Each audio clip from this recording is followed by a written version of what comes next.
Cześć! W tym odcinku pokażę Ci świetne ćwiczenie na rozwój techniki Legato. Wykonasz je w oparciu o bursty, różne kombinacje dźwięków oraz 3 opalcowania, które znajdziesz w każdej podstawowej skali muzycznej. Dodatkowo zdradzę Ci prosty patent na opanowanie niespornego małego palca, który spędza sens powiek każdemu gitarzyście. Z tej strony wujek Szpon, a Ty oglądasz W szponach gitary.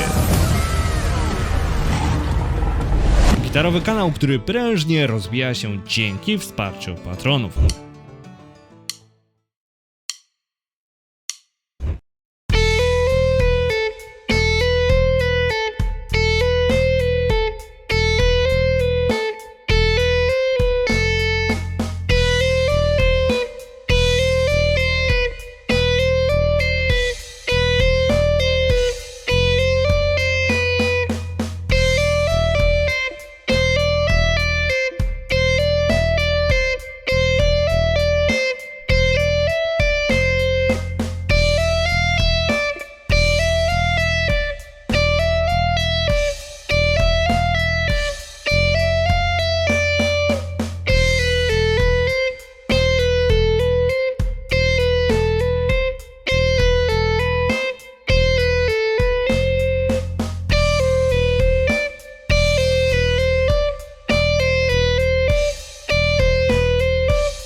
A opanowanie dzisiejszego ćwiczenia na pewno ułatwią Ci materiały dodatkowe, które oferuję patronom w zamian za wsparcie kanału. Mam taki zwyczaj, że przez miesiąc od publikacji odcinka wszystkie materiały do niego są dostępne dla patronów bez względu na to, jaki próg wsparcia wybiorą. Co oznacza, że wystarczy tylko 10 zł miesięcznie, aby być na bieżąco z materiałami. Zacznijmy od ułożenia lewej dłoni, która będzie najistotniejsza do skutecznego wykonywania dzisiejszego ćwiczenia. Musisz ułożyć ją w klasyczny sposób. Przyłóż kciuk z tyłu gryfu, wyciągnij palce do przodu, wyginając nadgarstek, a następnie połóż 4 palce na 4 sąsiednich progach w taki sposób, aby pionowo wbijały się w powierzchnię podstrunnicy, a ich odpowiednio mocne wygięcie będzie kluczowe do tego, aby móc skutecznie wykonać dzisiejsze ćwiczenie.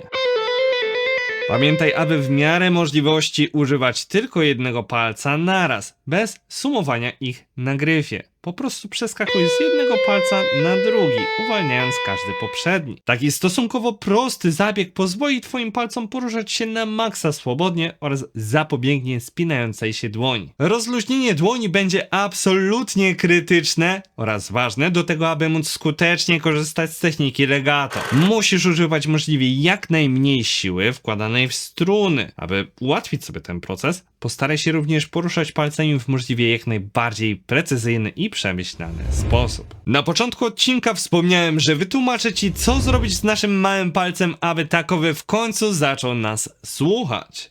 Po pierwsze, musisz odpowiednio ułożyć lewą dłoń wraz z małym palcem, który musi być odpowiednio mocno wygięty, a po drugie, tym palcem poruszaj tylko i wyłącznie za pomocą pierwszego stawu w naszym palcu. Postaram się odpowiednio mocno wygiąć ten mały palec, ponieważ tylko wtedy z takim wygięciem będę w stanie nim skutecznie poruszać. Jeśli będzie zbyt płaski, nie dam rady skutecznie i precyzyjnie grać. On będzie taką lepą, która będzie się prostowała i nie będzie dobrze nam grała. A jeśli twój mały palec układa się tak płasko jak mój, jedyne co musisz wtedy zrobić, to ułożyć dłoń bardziej równolegle względem krawędzi gryfu, dzięki czemu uda ci się złapać strunę mocniej wygiętym małym palcem oraz pozostałymi. Pamiętaj, że im precyzyjniej trafisz czubkiem palca na grzbiet struny, tym łatwiej będzie ci wykonać technikę legato.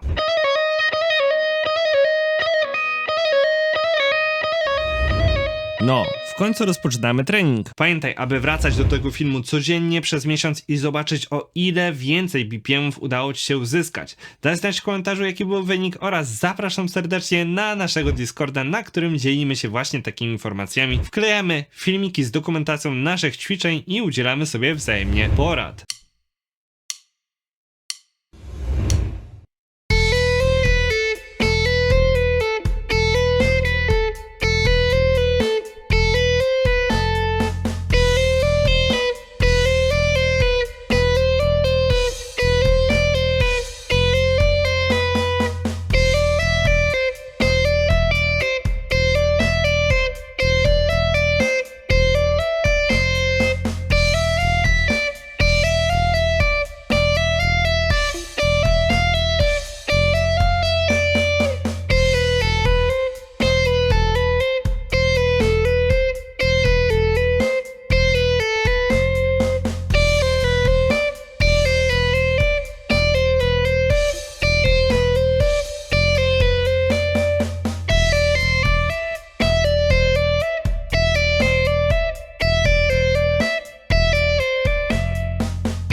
Kliknij w to wideo, jeśli chcesz nauczyć się szybko grać na gitarze oraz poznać dwie metody, które znacząco to ułatwiają. Dzięki za uwagę, cześć!